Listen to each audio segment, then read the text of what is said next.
Welcome to Sasya connection. I Krishna from Bangalore.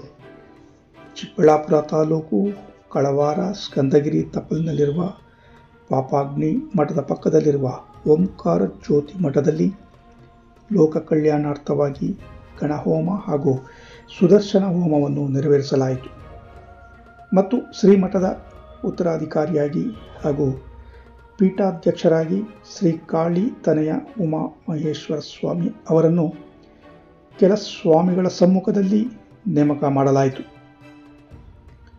Sadhvi ಜಯಮ್ಮನವರು ಮಠದ ಅಧಿಕಾರ ವಹಿಸಿ ಆಶ್ರಮದ ಸ್ವತ್ತನ್ನು ಶ್ರೀ ಮಠಕ್ಕೆ ಬರೆದುಕೊಟ್ಟು ಮಠವನ್ನು ಮುನ್ನಡೆಸಿಕೊಂಡು ಹೋಗುವಂತೆ ಆಶೀರ್ವದಿಸಿದರು ಮತ್ತು ಭಕ್ತರು ನೂತನ ಪೀಠಾಧಿಪತಿಗಳಿಗೆ ಸಹಕರಿಸುವಂತೆ ಈ ಸಂದರ್ಭದಲ್ಲಿ ಕೋರಿದರು.